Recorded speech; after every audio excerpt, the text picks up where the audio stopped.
Hello friends, नमस्कार। स्वागत है आप सभी का आप सबके अपने चैनल द साइंस टॉप में। आज द साइंस टॉप में हम 25 अप्रैल 2024 की जो मेन करंट अफेयर्स की न्यूज़ है उसको हम देखेंगे। स्टार्ट करते हैं।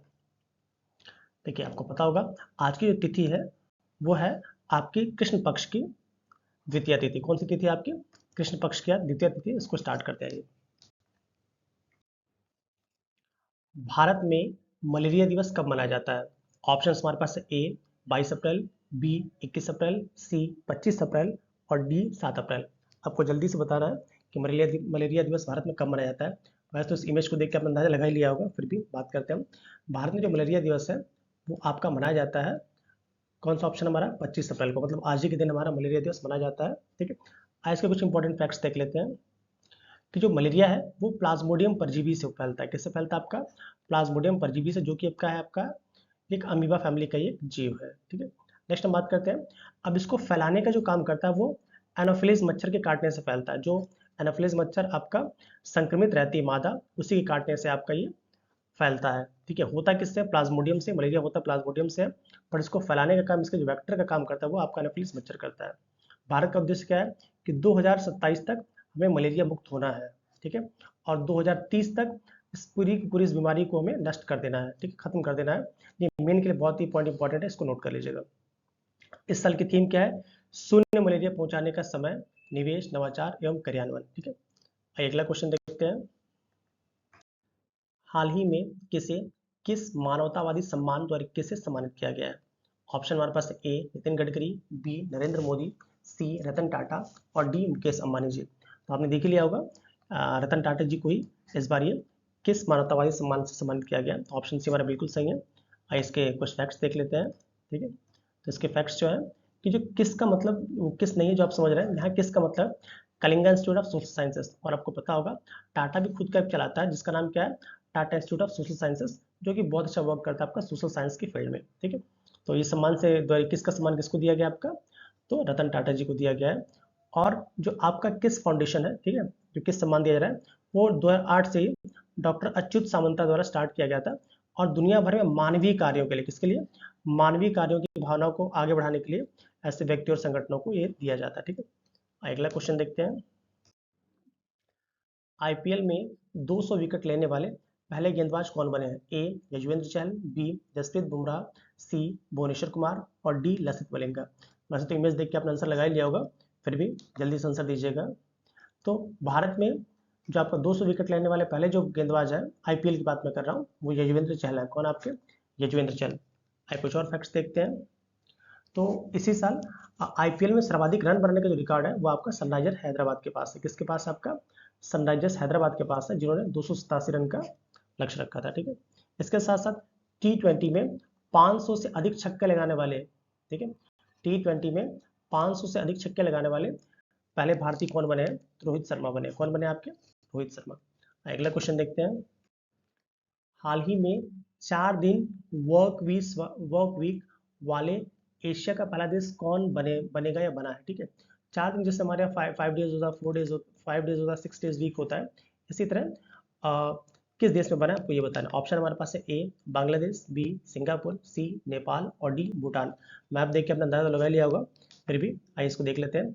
जो 4 डे वीक का जो कॉन्सेप्ट है वो एशिया में सबसे पहले लागू हुआ है आपका सिंगापुर में। कहाँ पे? आपका सिंगापुर में लागू हुआ है। ठीक है, आइए सिंगापुर के बारे में कुछ देख लेते हैं कि जो सिंगापुर की राजधानी है वो सिंगापुर सिटी है। क्या है इसकी राजधानी? Singapore city. इसकी जो करेंसी है उसका नाम क्या है? Singapore dollar. ठीक है, और भारत और सिंगापुर के बीच में एक आपका युद्धाभ्यास होता है, उसका नाम क्या है आपका? सिम्बैक्स। क्या नाम आपका? सिम्बैक्स, जो कि भारत और सिंगापुर के मध्य होता है। ये सिंगापुर की स्थिति है। जो सिंगापुर है एक तरह से टापू का ही देश इसको कह सकते हैं, जो कि बहुत बड़ा नहीं है, बट इसकी जो पर्यटक क्षमता है वो बहुत ज़्यादा है। मतलब कह सकते हैं कि इसकी जो आबादी है लगभग 57 लाख है। हमारे देवरिया गोरखपुर दो शहरों को मिला दिया जाए, इलाहाबाद और पास के का शहर को मिला दिया जाए, तो इसकी आबादी क्रॉस कर जाएगी। ठीक है, 57 लाख। बट यहाँ पे जो पर्यटक है, इसकी जो मेन इकॉनमी चलती है पर्यटकों से चलती है। किससे चलती है? आपके जो पर्यटक है उन्हीं से इसकी मेन इकॉनमी चलती है। तो आप ये मेंस में इसको कहीं लिखना हो तो लिख सकते हैं, क्योंकि आपको पता होगा निबंध का जो पोर्शन है वहाँ इसको लिख सकते हैं कि पर्यटक जो है वो किसी भी कंट्री की इकॉनमी को बहुत ज़्यादा बढ़ा सकते हैं। जैसे दुबई को भी आप देख सकते हैं, वहाँ की इकॉनमी को बढ़ाने में पर्यटकों को बहुत ज़्यादा रोल रहा है। ठीक है, चलिए, और सोचिए 57 लाख भले है, बट इसकी जब देखेंगे आप कि यहाँ पे कितने लगभग पर्यटक आते हैं, तो अबाउट 1.25 से 1.5 करोड़ हर साल आते हैं। सोचिए इसकी आबादी के डबल तो यहाँ पे पर्यटक ही आ जाते हैं। ठीक है, आइए कुछ और देख लेते हैं। ठीक है, अभी द्वीपों का समूह है और साउथ ईस्ट एशिया में, ये तो आपको पता ही होगा। ठीक है, इसके मैप को देखते हैं, मैप थोड़ा सही नहीं है। ठीक है, तो अवस्थिति से आपने इसकी देखी ली है, तो इसकी लोकेलिटी जो है मतलब इसकी अवस्थिति के चलते इसका एक बहुत ही अच्छा एक रोल पड़ जाता है कि यही एक रीज़न है कि इसका बहुत अच्छा डेवलपमेंट हुआ है। ठीक है, और सिंगापुर कहाँ पे आपका साउथ ईस्ट एशिया में, भारत से इसके बहुत ही प्यारे संबंध है। ठीक है, अगला क्वेश्चन देखते हैं कि हाल ही में सिप्री द्वारा जारी वैश्विक रिपोर्ट 2023 के अनुसार 2023 में भारत ने कितना सैनिक खर्च किया। बहुत इंपॉर्टेंट, मोस्ट इंपॉर्टेंट क्वेश्चन है ये प्योर मेंस दोनों के लिए। ठीक है, तो ऑप्शन हमारे पास है A 100 billion dollar, B 420 billion dollar, C 600 billion dollar और डी 83.6 बिलियन डॉलर। तो आपने कहीं पढ़ा होगा तो ठीक है, हमारा जल्दी से इसका आंसर दीजिएगा। इसका आंसर हमारा हो जाएगा ऑप्शन डी। ऑप्शन डी जो है वो इसका सही आंसर है कि 83.6 बिलियन डॉलर भारत ने 2023 में अपने सैन्य खर्च किया है। ठीक है, और इसके साथ साथ भारत जो है सिप्री की रिपोर्ट के अनुसार चौथे स्थान पे आ गया है। पहले तीसरे पे था, ठीक है, चौथे पे आ गया। रशिया ने हमसे ज़्यादा खर्च कर दिया है, इसलिए हम फिर से चौथे स्थान पे आ गए। तो याद रखिएगा, भारत दुनिया का चौथा सबसे बड़ा सैन्य खर्च करता है। बहुत इंपॉर्टेंट है, भारत दुनिया का कौन सा है, 4th नंबर का सबसे बड़ा सैन्य खर्च करता है। इससे पहले हम 3rd स्थान पे थे। जो टॉप के स्थान है उसमें कौन सा टॉप पे आपका यूएसए है, फिर आपका चाइना है और 3rd पे आपका रशिया है। ठीक है, इसके साथ साथ ये भी याद रखिएगा, भले हम 4th पोजीशन पे आए बट 2022 की तुलना में हमारा जो खर्च है वो अबाउट 4.2% बढ़ा है। मेंस के लिए बहुत इंपॉर्टेंट लिखने के लिए कि भले हमारी पोजीशन डाउन हो गई है बट हमारा जो खर्च है वो 2022 की तुलना में 4.2% बढ़ा हुआ है। ठीक है, सिप्री की रिपोर्ट कौन जारी करता है, तो सिप्री का फुल फॉर्म बता देगा आपका Stockholm International Peace Research Institute. ठीक है, ये जो इंस्टीट्यूट है मेनली बताता ही है कि कौन सा देश सैन्य पे ज़्यादा खर्च कर रहा है, गोलाबारूद पे ज़्यादा खर्च कर रहा है, उसके लिए बनाता है। इसके साथ साथ उनके डी आर्मिनेशन मतलब उनके आयुधों को खत्म करने के लिए प्रोत्साहित करने का भी काम सिप्री करता है। ठीक है, अगला क्वेश्चन देखते हैं, इसको हम फायर पावर इंडेक्स भी कहते हैं। ठीक है,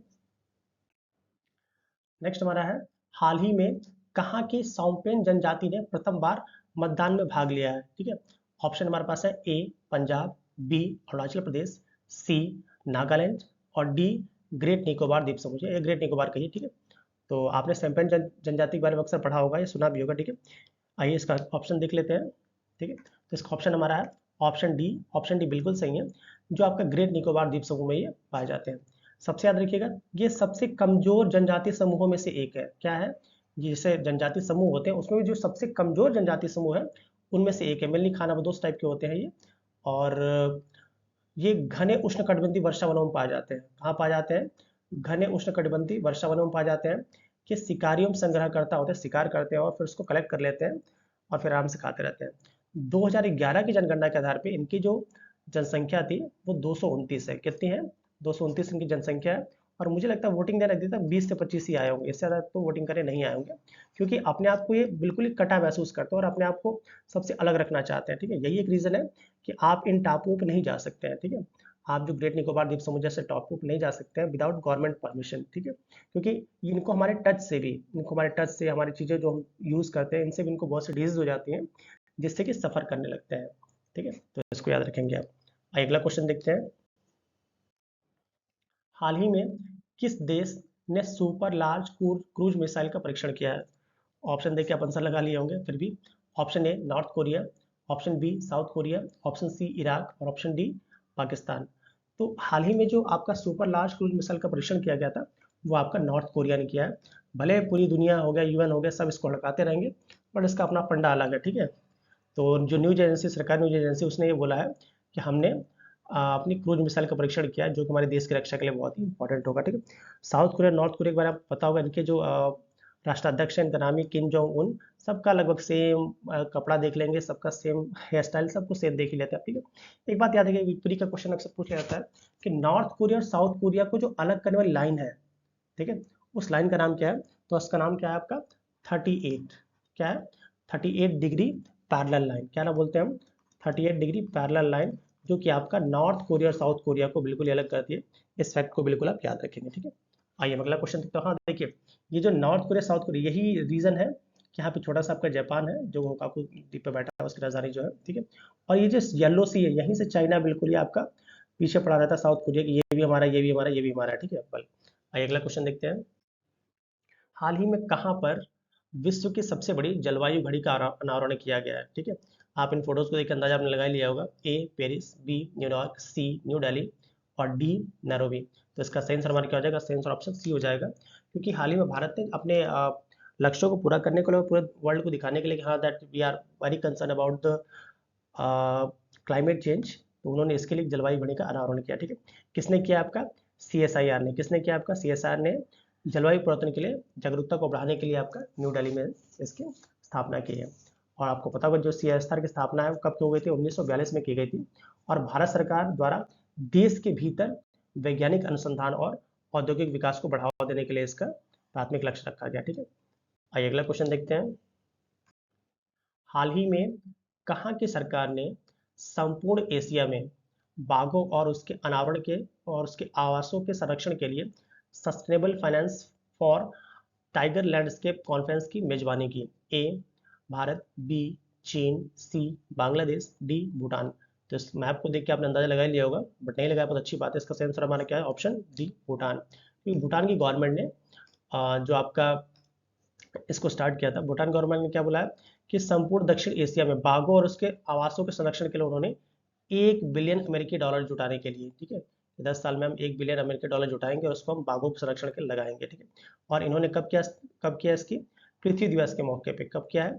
पृथ्वी दिवस के अवसर पे ही इसकी मेजबानी की थी। ठीक है, आपको पता ही होगा भूटान के बारे में। छोटा सा देश है, बहुत ही प्यारा सा देश, छोटा सा। ठीक है, जिसकी इकोनॉमी मेनली चलती कैसे है? तो ये पर्यटन से ही चलती है। ठीक है, और हमारे सिक्किम से जुड़ा हुआ है, फिर क्या कहते हैं असम के आसपास से जुड़ा हुआ है। ठीक है, और ये जो दिख रहा है ये यहाँ बांग्लादेश, यही आपको चिकन नेक के पास बहुत ही इंपॉर्टेंट स्थिति है। इसलिए भारत चाहता है कि हमारे जो सामरिक जो मतभेद है, वैसे तो है ही नहीं इसके साथ, हमारे इसके साथ कोई सामरिक मतभेद ना हो, और हमारी सुरक्षा के लिए बहुत ही इंपॉर्टेंट है, खासकर चिकन नेक एरिया के लिए। और चाइना चाहते हैं यहाँ से कब्जा कर लेना, जो कि इसको आप बहुत ध्यान से देखिएगा और यहाँ से क्वेश्चन मेंस के आप लिख भी सकते हैं। ठीक है, अगला क्वेश्चन देखते हैं। इसके बारे में पता ही होगा आपको, जो इंटरनेशनल बिग कैट अलायंस है जिसका भारत भी सदस्य है, तो उसमें कौन कौन से जीव आते हैं? बाघ, शेर, तेंदुआ, हिम तेंदुआ, प्यूमा, जगुआर और चीता। ठीक है, और इसी के संरक्षण के लिए आपका international big cat alliance work करता है। भारत में सारे मिलते हैं, ये प्यूमा और जगुआर को छोड़ के, प्यूमा और जगुआर को छोड़ के सारी सारी पूरी फैमिली मिल जाती है। ठीक है, आइए इसको देख लेते हैं। मैंने पहले आपसे बोल दिया कि प्यूमा और जगुआर को छोड़ के सारे के सारे मिल जाते हैं। ठीक है, आइए अगला क्वेश्चन देखते हैं। तो फ्रेंड्स, उम्मीद है वीडियोस आपको पसंद आ रहे होंगे, तो प्लीज़ हमारे चैनल को लाइक और सब्सक्राइब करिएगा। बहुत जल्दी से मेंस के क्वेश्चन भी मैं स्टार्ट करूँगा। ठीक है, चलिए आज के लिए इतना ही, मिलते हैं अगले वीडियो में। Till then keep planning, keep smiling. Jai Hind.